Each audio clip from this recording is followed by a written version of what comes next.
بناوی خۆی گەورە و میێرەبان ئامادەبوانی هێژە ڕۆژتان باش زۆر خوشحاڵ و بەختەوەرم کە ئەمڕۆ لەگەڵتان بەشدارم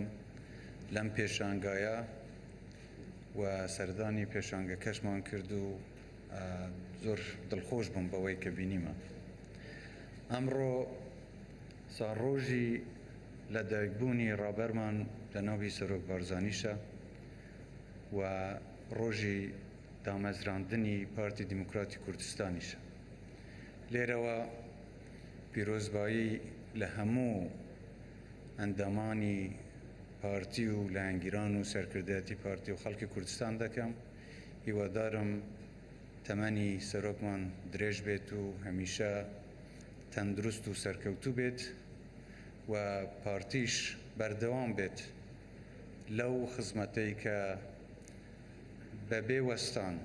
لەو ساڵانی ڕابردوو کردوێتی بۆ دۆزی گەلەکەمان و بەردەوام بێت لە پێشڕەویکردنی دۆزی نەتەوەکەم. بەڕێزان، ئەم پێشانگەیە کە ئەمڕۆ بینیم بە حەقیقەت زۆر دڵخۆشی کردم، چونکە بیستم لە زۆر لەو خەوان پرۆژانە و وەبەرهێنەرانەی کە بەشدار بوون لەم پێشانگانە باسییان کرد کە توانایی ئەندازیاری زیاتر خۆماڵیە و ڕاستە لەگەڵ زۆر وڵاتانی تری بیانی پێشتریش کاریان کردووە، بەڵام ئێستا بە پشتیوانی و پاڵپشتی و دیزاین و ئەندازیارانی خۆمانەوە زۆربەی ئەو پرۆژانە جێبەجێ دەکرێن کە ئەمە جێی دڵخۆشیە. بەڕێزان، هەروەک خۆشتان دەبینن لە ساڵانی ڕابردوو لە کابینەکانی پێشووتری حکوومەتی یاریمی کوردستانیش گرنگیەکی زۆر بە وەبەرهێنان و دروستکردنی خانوبەرە و زەویبزار و تالار لە کوردستان دراوە کە بە بەراوردکردن بە ناوچەکانی تری عێراق دەبینین کە پێشکەوتنێکی بەرچاوی بەخۆوە بینیوە و ئەمەش وای کردووە خەڵکێکی زیاتر ڕوو لە شارەکانی کوردستان کە بۆ نیشتەجێبوون، چ لەبەرەوەی کە ئاوەدانی تێدا زیاتر کراوە و چ لەبەرەوەی کە شوێنێکی ئارامە و سەقامگیرە بۆ ژیانی هاوڵاتیان، چ ئەوانەی لە هەرێمی کوردستاندا دەژین یان لە ناوچەکانی تری عێراقیش ڕوو دەکەنە هەرێمی کوردستان و لێرە لەو کەشە ئارام و سەقامگیرەی کە لە کوردستاندا هەیە تەبایی پێکەوە ژیان ئاسایش بۆ هاوڵاتیان وای کردووە کە کوردستان ببێتە شوێنێک کە خەڵک زیاتر ڕووی تێ بکەن. بەڵام هەروەک دیاریشە ئێمە بێکەم و کورتیش نەبووین، بە تایبەتی ئەو بەرنامانە و یان ئەو پرۆژانەی کە لە کوردستان کراوان لە شارە جیاوازەکانی کوردستانیشدا بینیمان کە لە هەندێک ڕواوە لەوانەیە کەمتەرخەمی تێیدا هەبوو بێ، نوقسانی تێیدا هەبوو بێ، چ لە ڕووی پلاندانان یان زۆر جار لەوانەیە وەبەرهێنەرێک یان بازرگانێک پرۆژەیەکی پێشکەش بە حکوومەت کردووە و پرۆژەکەی ئەو وەرگیراوە و جێبەجێ کراوە، لەوانەیە ئەمەش هۆکارەکانی خۆی هەبوو بێ لە کاتی خۆیە. بەڵام ئێستا ئێمە لەم کابینەیە جەختی زیاترمان کردووەتە سەر ئەوەی کە مەستەرپلانی شارەکان لە بەرچاو بگیرێ و زۆربەی ئەو پرۆژانەیە کە دەکرێن بە پێی ئەو مەرج و پێداویستیانەی حکوومەت و خەڵکی کوردستان بن کە زیاتر خزمەتگوزاری بە زۆرینەی خەڵکی کوردستان بگەینە، کەواتە هەم وەبەرهێنەر و بازرگانەکان تێدا سوودمەند دەبن و هەم هاوڵاتیانیش زیاتر لەو پرۆژانە ئەبێ سوود وەربگرن و ئێمە ئەبێ ئەو باڵانسە لە بەرچاو بگرین. لە لایەکی ترەوە بە پێشکەوتنی جیهانی لە ڕووی تەلارسازی و ئەندازیاریەوە دەبینین کە ڕۆژ بە ڕۆژ شێوازی نوێتر دروست دەبێت بۆ دروستکردنی خانوبەرە لە جیهاندا. ئێمە حاڵەتێکی زۆر تایبەتمان هەیە، چونکە لە شارێکی وەکو هەولێر بوو نمونە کە کۆنترین شاری جیهانە کە ژیان تێیدا بەردەوام بووە، ئێمە دەتوانین ئەمە وەکو پێناسەیەک بۆ شاری هەولێر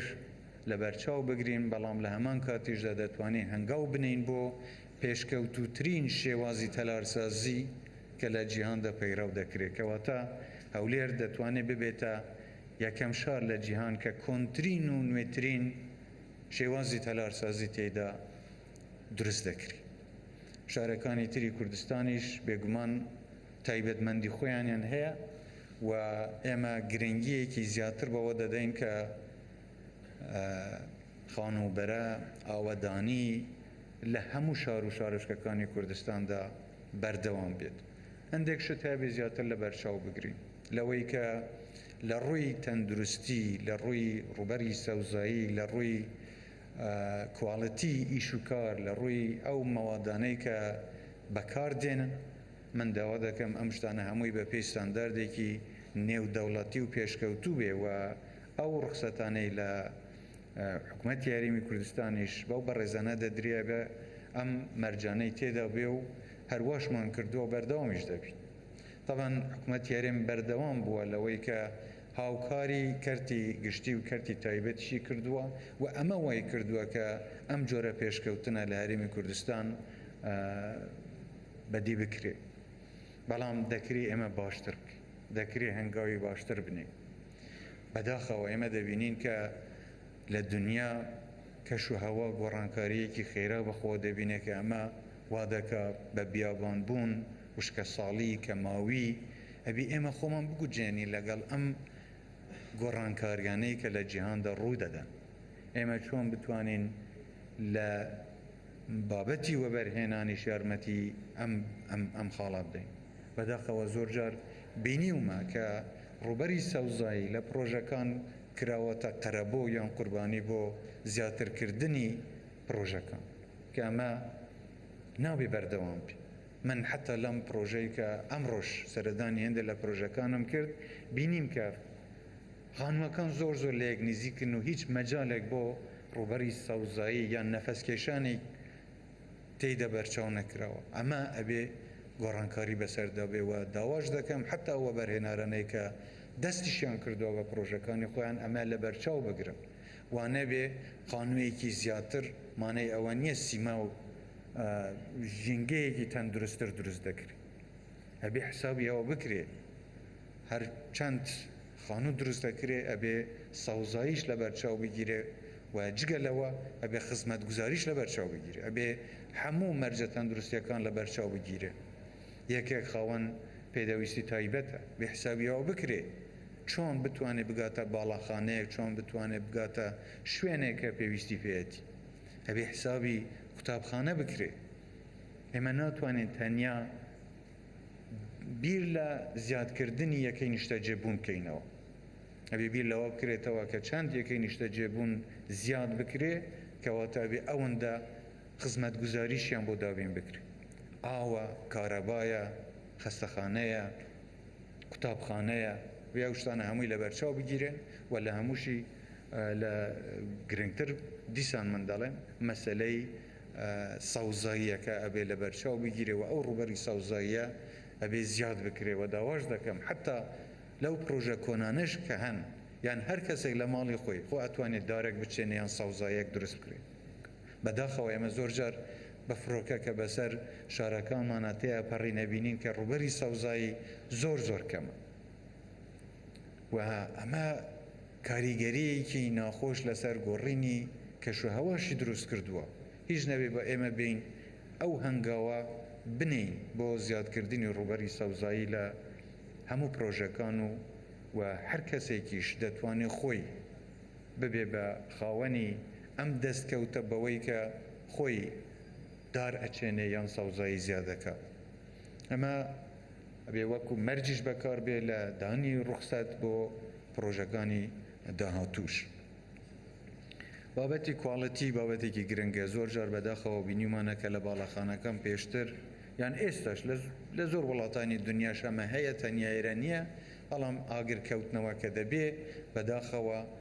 شێوازی ئاگرکوژینەوە یانیش سیستمی ئاگرکوژینەوە بەو شێوەیە نییە کە بتوانێت زوو کۆنترۆلی ئاگرەکە بکە و بەداخەوە خەڵک گیانی خۆشی لە دەست دەدا.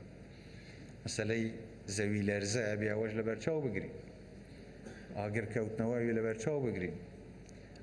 لافاو ئەبێ لە بەرچاو بگرین، ئەبێ کواڵەتی ئەو پرۆژانەی کە دروست دەکرێت هەموو ئەم شتانەش لە بەرچاو بگیرێت کە چۆن ئێمە بتوانین ژینگەیەکی تەندروستتر بۆ هاوڵاتیانی خۆمان دروست بکەین. ئەبێ هەموو پرۆژەیەکیش ئەو خزمەتگوزاریانەی تێدا دروست بکرێت کە پێویست نەبێ یەکێک بۆ ئەوەی مناڵێکی بچووکی هەیە لە کۆمەڵگەیەکدا دەژێ بێ قوتابخانەکەی نزیک بێ، ئەبێ خەستەخانەکەی نزیک بێ، تەنیا چاو لە بابەتی بازرگانی پرۆژەکان نابێ بکرێ. ئێمە وتومانە لەم کابینەیە هاوڵاتی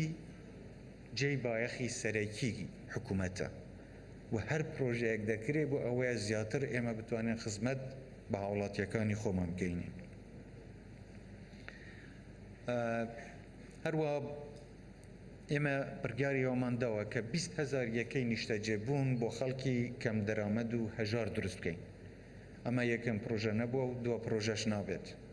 بەڵام لەم کابینەیە بڕیاری دروستکردنیان 20,000 یەکەی نیشتەجێبوونە بە نرخێکی کەم و قستی درێژخایەن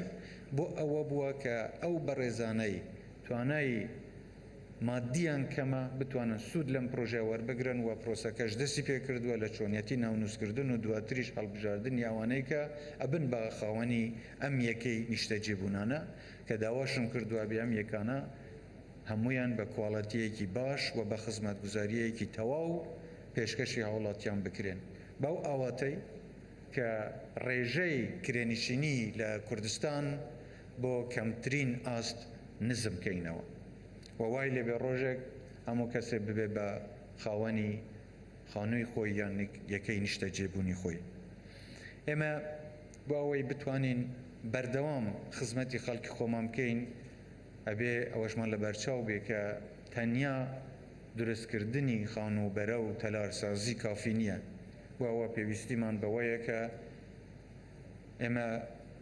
وەبەرهێنان لە کەرتی کشت و کاڵیشدا بکەین کە کردومانە و لەم کابینەیە زۆر بایەخمان پێداوە. هەروەها